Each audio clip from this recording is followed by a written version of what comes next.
Hey, what is up guys? Welcome back to the channel and welcome back to Gran Turismo 7. So today's video I'm going to be covering a daily race A, which you will probably know features the Daihatsu Copen, the little key car straight out of Japan, and in all honesty it's providing some of the most fun and enjoyable races I've had in, well, quite a while to be honest.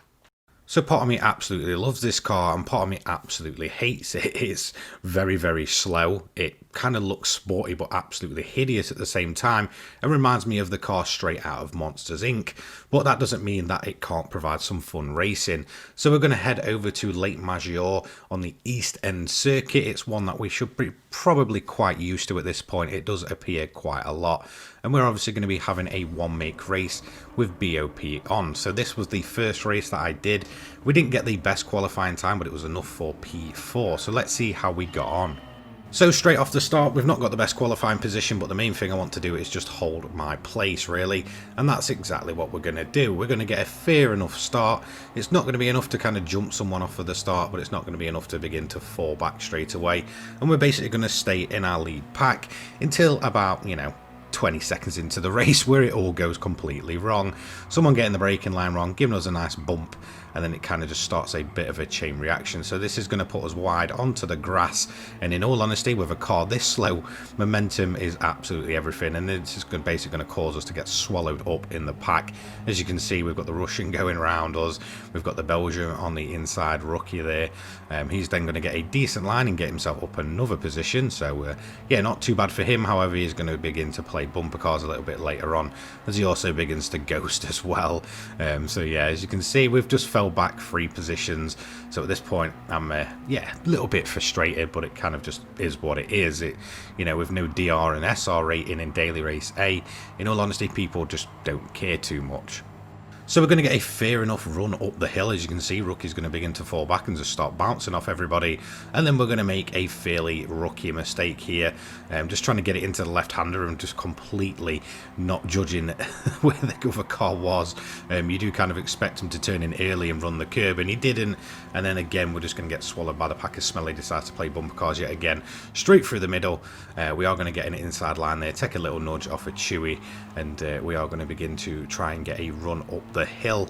As you can see, these cars are ridiculously slow up here, as we've got the Russian all over the back of us. We're trying to chase down Smelly, trying to stay in his slip for a decent run down the hill, but it's not going to go quite too well, as the Russian does a last minute move, and it's pretty clean to be honest. So I've just let him have that one, and then we're going to begin to ride again in the slipstream to just try and prepare to make a move at the bottom of the hill. But in all honesty, it was just not meant to be. We were going to try and follow him and just kind of pull out last second and get it done on the inside, but as you can see, he's got this one covered. The last thing I want to do is, absolutely barrel into him. As we can see, Rookie going a bit wide there. Chewy's then going to get it a decent line through and begin to kind of, run up the hill with us. At this point, I'm just kind of defending more than attacking. Obviously, I don't want to lose yet another position and drop us into P9, which will be an absolute disaster. But we do manage to cover that one off. We've lost a bit of ground to P7 just up in front, but it just kind of is what it is. So we're going to come into the right-hander here, and this is one that catches a lot of people out of the braking area. Some people like to be last minute on the brakes, some people like to try and get a nice inside line. And as you can see, that little bump there is going to catch out the Russian, and he's going to begin to drop back. He's actually going to lose 2 positions there, as Chewy's going to make his move as well a little bit later on. So eventually we did get a bit of clean track, and this has allowed us to kind of catch back up with the rest of the pack. Kind of the second pack in this race. I think the leader had just completely gone in a race of his own at this point. We are going to race him a little later on, which you will see. We're going to get it up the inside of Rookie here. He's going to give us a nice little love tap, but it is what it is. We've got this one covered off for now, at least, until we go on the dreaded run down the hill. Now, this is where it's kind of make or break. If someone wants to just kind of bump off you and give themselves a better line, should I say, then they will do it, and we are going to see that with Rookie here. After playing bumper cars a little bit earlier on, he's then going to just do the same here, give himself a nice little turning angle, and it's going to completely upset the balance of the car, getting us nice and wide and dropping us back pack, and again we're just going to lose all momentum through there, so it just kind of just is what it is. So eventually we are going to get back up to him on the final lap, and at this point I'm just out for revenge. I'm not on about hitting him, but I do want to get the position over him just to kind of, you know, make a point. So we are going to get in the slip. We've got much more momentum going down the hill. We're going to pull onto the inside. He's then just going to kind of just turn into us, really. It is what it is. We've got that line defended. It is a really weird kind of race, by the way, for track limits. They're pretty much non-existent. You can run absolutely the most ridiculous line and shave off a ton of time without getting penalised. But we are eventually going to take P6 in the first race. Yeah, bit of a nightmare for that one. So we booted it up again, and this time I wanted a much better race. I've done some extra qualifying, got myself a bit of a better lap, so I'm hoping it was enough to start us a little bit further up the grid. And as you can see, it put us in P2 for this one, just slightly off of P1, which is the guy that won the previous race. Like I said, we're going to race him. And as you can see, straight on the start, we've got someone basically just driving backwards and then going forward again. So I'm not quite sure what happened there. I have seen it happen a few times. I don't know if it kind of just starts you in reverse. I know there's the traction control bug, which kind of just starts you with traction on when you don't even have it on, which is just bizarre. So I'm not sure really what happened there. But we are going to get a decent start this time. We're going to maintain position and begin to ride in the slip of Phil Cameron, who took the race win by an absolute margin in that first race that we saw. He was the little black car that had just gone completely in the distance, and already we're basically just getting away from the rest of the pack.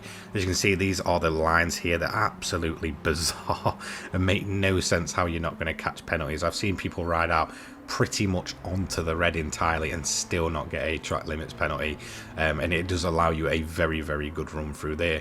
So essentially lap one, we're just kind of trying to maintain position and begin a chase down. As you can see, we've got away from the rest of the pack, and the main thing I want to do is basically just clutch on to Phil Cameron's slipstream there, and that is pretty much what we are doing. Such a happy looking car, by the way. When you see the front, it really does remind me of that little green thing at the end of, I believe, the original Monsters Inc. That little kind of car, I think Mike gets it. I'm not going to show footage of it because I don't know if it's kind of copyrighted and such, but yeah, the Copen is just such a weird, bizarre looking car. So into the right hander there, and we do get the better run. As you can see, he's going to get that one covered off nice and easy.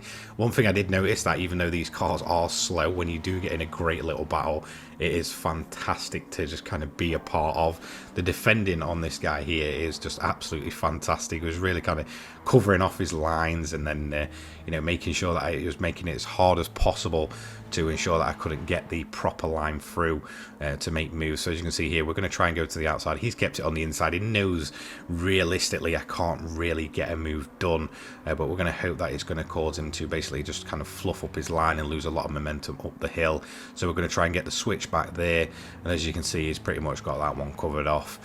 So we are then going to kind of get back in his slipstream and begin to follow him again for another lap, seeing if we can find a decent place to just kind of put the car and make that move.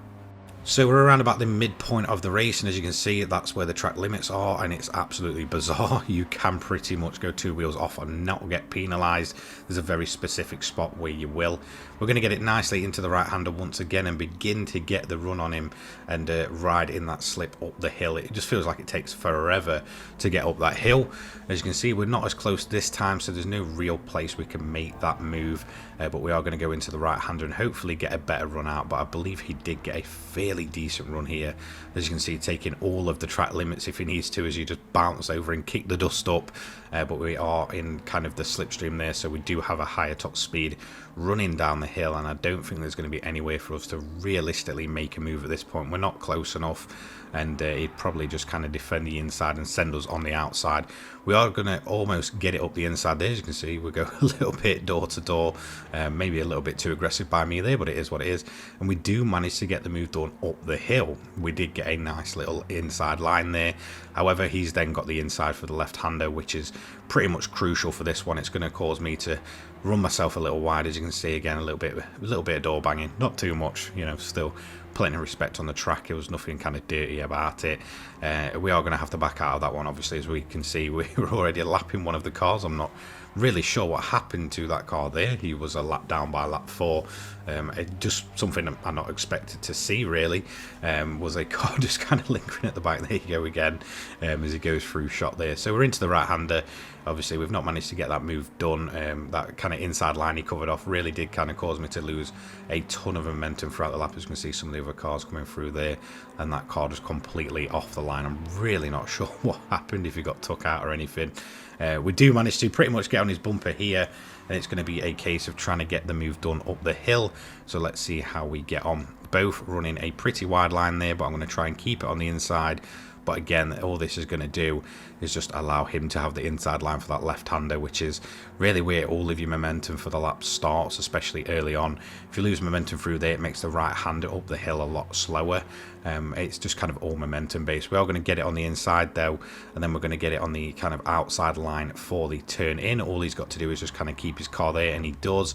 He manages to defend it well. He is going to get a little nudge out wide, not too much really, but again, we're just going to dip back in, ride in his slip, and basically just get pulled along for another lap. Again, because we've gone on the grass, it's all about building that momentum back up and just following the car in front, and then hopefully we'll be able to find an opening on the final lap. So again, as you can see, track limits not really a thing here. Well, they are, but just be as careful as you can. You can really push them. So at this point, and something I didn't notice, I do have the fastest lap with a 1:05.761. Not the quickest lap possible, really, mainly because we're caught up in this battle, but it does help when you've got a bit of a slip. As you can see, we are going to get a bit of a better run through there, and we're just going to keep ourselves behind the car before we pull out and run it back up the hill. And again, we've made the mistake where we're essentially going to gift him the inside line. But at this point, I'm going to try and cut back through. So let's see how we manage to get on. We do manage to get a bit more momentum through there, but it's just not enough. He's got this one nice and covered before the tight right-hander. Mainly a third gear corner I found works. If you drop anything less, in all honesty, it's just completely slower. This car basically runs in fourth and third gear only. So as we go up the hill, we have got the run on him. We've got more momentum, and it's all about trying to get ourselves on that inside line and basically cause him to have a nice little run wide. We are going to get that one covered off this time on the final lap, all on the inside of the Daihatsu Copen, and then hopefully we're just going to try and cover it off. So we're going to pull off the line, and he is going to follow us like a fly. So as you can see, he's just completely following us all the way down, no matter where we go, and then he's going to try and get this inside move done, but just not quite being able to do it. Looking like he had a little run wide. So did he manage to get it up the hill? Let's have a look. Is it going to be red or black? It's going to be a little red car, which is obviously myself, only just managing to get it. We did lose a ton of momentum up there, but it's a P1 for us and a P2 for Phil Cameron there. Fantastic racing from him. In all honesty, it was one of the most enjoyable little races I've had in a long time. So if you needed any more proof that these little Daihatsu Copens can race and can be quite fun to drive, then look no further than Daily Race A this week. It is sadly a non-DR, non-SR ranked race. However, it is very, very fun if you kind of avoid all the carnage. There is a few races that may be a little bit unclean and some that will be absolutely fantastic, but once you kind of get that momentum going and just learn how to drive this thing on the absolute edge, then in all honesty, it's really not a bad race. This was one that I kind of looked at and thought, nah, probably not for me. But in all honesty, these little Japanese key cars have always provided a ton of fun, and this Daihatsu Copen is no different. So thank you so much for watching. I just thought I'd do something a little bit different, really, just kind of looking at a Daily Race A. I may cover the others if I do have enough time, but I got some fairly good footage of this one, and I just kind of wanted to showcase the race itself. So thank you so much for watching. Don't forget to leave a like, comment and subscribe, and I will see you all in the next one. I'll have my Discord, my Twitter and all that stuff in the description down below. Have a great day, guys. Peace.